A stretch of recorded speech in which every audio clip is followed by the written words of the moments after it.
নারী সাফ প্রসঙ্গ। কাল মালদ্বীপের বিপক্ষে ম্যাচের পর আজ বিশ্রামে আছে বাংলাদেশ নারী ফুটবল দল। এই মুহূর্তে ভারতের গোয়ায় আছেন রিপোর্টার ফাহিম ইসলাম। বাংলাদেশ দলের সবশেষ খবর জানতে যাচ্ছি তার কাছে। সাফের যেই প্রথম ম্যাচেই কিন্তু মালদ্বীপকে হারিয়ে সেমিফাইনাল নিশ্চিত করেছে বাংলাদেশ নারী ফুটবল দল। এরপরেই কিন্তু আসলে নারী ফুটবল দল আজকের যে ট্রেনিং সেশনটা রাখেননি হেড কোচ পিটার বাটলার।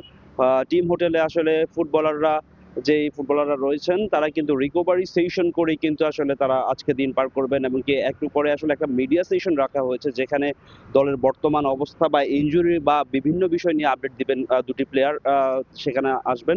এছাড়া আসলে ভারতের বিপক্ষে যে ম্যাচটা আগামী রোববার রয়েছে সেই ম্যাচটা কিন্তু বাংলাদেশের জন্য বলা যায় যে বাংলাদেশ যেহেতু আসলে সেমিফাইনালে গিয়েছে সেটার আগে নিজেদেরকে ঝালিয়ে নেওয়ার বা দুর্বলতা কোন জায়গায় সেই জায়গাগুলো খুঁজে বের করার জন্য পিটার বাটলারের একদম শেষ সুযোগ। আর সেই সঙ্গে যেহেতু প্রতিপক্ষ যেখানে ভারত, সেখানে আসলে বাংলাদেশের অনেক কিছু আসলে এই ম্যাচটাতে দেখার আছে। পিটার বাটলার নিশ্চিতভাবে তার যেই রক্ষণ ভাগ সেই রক্ষণ ভাগ কিন্তু বাজিয়ে দেখবেন। আর গত ম্যাচে মালদ্বীপের বিপক্ষে রক্ষণ ভাগের দুর্বলতা এবং কি আক্রমণ ভাগের আসলে কম্বিনেশন যেটা সেই কম্বিনেশন না হওয়ার কারণে কিন্তু মালদ্বীপের বিপক্ষে তেমন গোল পায়নি বাংলাদেশ।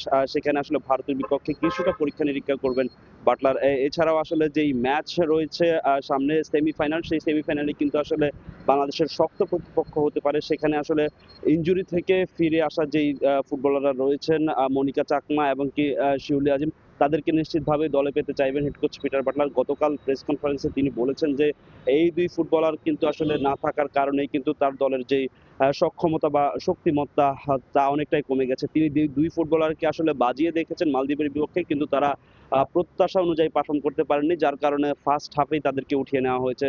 সেখানে আরো কয়েকজন ফুটবলারকে তিনি সুযোগ দিতে পারেন। এছাড়া বাংলাদেশ দলের আজকে তেমন কোনো কিন্তু অ্যাক্টিভিটিস নেই, শুধু টিম হোটেলেই তারা থাকবেন এবং কি রিকভারি সেশন করবেন।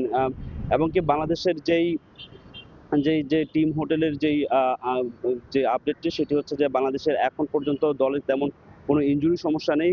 টুকটাক ইনজুরি রয়েছে এবং সেখানে আমরা গতকাল দেখেছি যে আসলে শিউলি আজিম এবং মনিকা চাকমা যাদের ইনজুরি রয়েছে আহ, উম, তারাও কিন্তু আসলে রিকভারি সেশন করেছেন। এছাড়া বাংলাদেশের যে যে সাফের যে মিশনটার কথা আসলে বলতে চাচ্ছি, যে সাফের এই মিশনটা তৃতীয় হ্যাটট্রিক শিরোপা বাংলাদেশের জন্য। সেখানে আসলে প্রথম ম্যাচটা বাংলাদেশ যেভাবে শুরু করতে চেয়েছিল সেভাবে শুরু করতে পারেনি, তবে ভারতের বিপক্ষে একটা ম্যাচ বা একটা জয় কিন্তু পুরো চিত্রটা পাল্টে দিতে পারে। সেই জয়ের অপেক্ষায় থাকবে পুরো দেশ। তো ভারতের গোয়া থেকে এই ছিল বাংলাদেশ এবং কি বাংলাদেশের সাফের হ্যাট্রিক শিরোপা নিয়ে আমার কাছে সবশেষ খবর। আমাদের সঙ্গে ভারতের গোয়া থেকে যুক্ত হয়েছিলেন রিপোর্টার ফাহিম ইসলাম।